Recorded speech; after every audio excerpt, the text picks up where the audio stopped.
bienvenue dans votre bulletin d'information, deuxième du genre. Aujourd'hui, nous nous retrouvons à nouveau avec le président du mouvement citoyen Diaspora Pluriel, Aboubakr Benjeloun. Bonjour, monsieur Benjeloun. Salam alaikum, monsieur Agibou. Alors, dans la continuité de notre précédente entrevue, aujourd'hui, nous allons aborder la question épineuse de la retraite des immigrés en France. Alors, ma question s'articule en deux points. Le premier point, c'est quel est le diagnostic que vous pouvez nous présenter sur cette question épineuse? Et le second point consiste en les propositions que vous formulez pour pallier aux difficultés que vous aurez constatées dans le diagnostic. Alors le constat, d'abord au niveau de cette vaste question, comme vous l'avez si bien dit, c'est que nous avons des retraites petites qui, en général, de toute façon, caractérisent un parcours chaotique au plan professionnel. Alors les contraintes, elles sont de plusieurs ordres. On peut les mettre au niveau de 4. La première contrainte, c'est la contrainte résidentielle en rapport avec l'allocation vieillesse appelée aujourd'hui ASPA, l'allocation de solidarité aux personnes âgées. La deuxième contrainte est la problématique de la carte de retraite et la carte de résident. La troisième, celle de l'accès aux soins et de conserver nos droits au régime social, de la sécurité sociale. Et la quatrième contrainte est la problématique des visas en vue de pouvoir continuer à percevoir nos retraites tout en étant au pays. Alors, maintenant, venons-en maintenant aux propositions.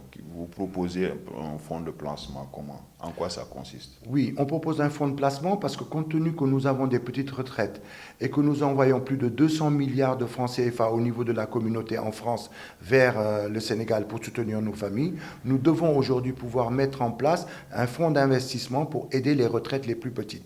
Donc nous avons travaillé dessus, il y a tout un dossier que nous avons mis en place et que nous comptons proposer à la communauté ici. Et qu'en est-il des montages de dossiers des retraites? Alors, sur les montages de dossiers, il faut absolument ne plus laisser ce montage des dossiers à être géré par les associations et des bénévoles. Il faut que nos structures consulaires puissent avoir un bureau ou bien des préposés à travailler sur ces questions pour nos ressortissants, parce que la première vague d'immigrés que nous avons connue ici dans les années 70-75, aujourd'hui arrive à la retraite après 40 ans en France. Il faut monter les dossiers, il faut les préparer, et ce n'est pas une mince affaire. Et quant aux annuités, la validation des annuités de travail? Alors, sur la validation des annuités de travail, c'est un peu lié au niveau consulaire. Il faut mener une politique d'explication auprès de nos compatriotes pour leur expliquer que lorsqu'on prend des congés, on va en vacances au Sénégal, etc., lorsqu'on s'absente un peu trop longtemps au niveau professionnel, il y a l'annuité qui n'est pas validée. Et donc, pour ne pas se retrouver en fin de carrière avec un manque d'annuité important, c'est-à-dire il faut travailler à peu près 40 ans, si on ne les a pas, il faut savoir le pourquoi. Et en général, c'est un manque d'information auprès de notre communauté, et ça, il faut mener le travail. Pourquoi négocier la levée des conditions de résidence pour l'ASPA? Il faut absolument lever la condition de résidence. Vous voulez faire comme les Algériens ou les Marocains? Exactement, parce que cette aide, elle est liée au fait que pour recevoir cette aide qui est pratiquement de 800 euros pour une personne seule et de 1200 euros pour un couple, aujourd'hui, pour percevoir cette aide, en plus de nos retraites qui sont de l'ordre de 400 à 500 euros, on voit que ce n'est pas une mince affaire, c'est plus important que le montant de nos retraites.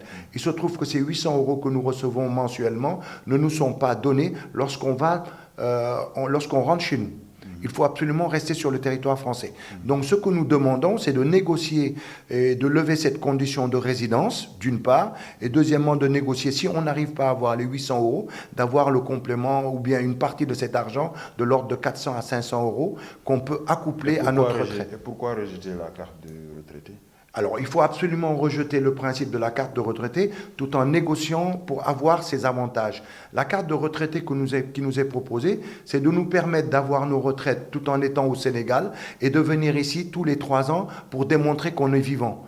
Donc nous ne voulons pas, voilà, exactement. Nous voulons effectivement utiliser les moyens numériques, technologiques existants actuellement pour justifier effectivement qu'on est en vie et continuer à percevoir nos retraites sans qu'on nous impose de venir ici. Tout en gardant effectivement le principe de pouvoir venir en France quand on veut, mais il se trouve que si on prend la carte de retraite qui a cet avantage-là, on perd automatiquement nos avantages liés à la sécurité sociale. D'accord. Et vous parlez aussi de la Et transparence. juste une question, M. Aguibou, c'est très important parce que la sécurité sociale, c'est en fin de vie que nous sommes fatigués, que nous avons le plus besoin d'être pris en charge au plan médical. Donc il n'est pas question de perdre cet avantage de sécurité sociale. Absolument.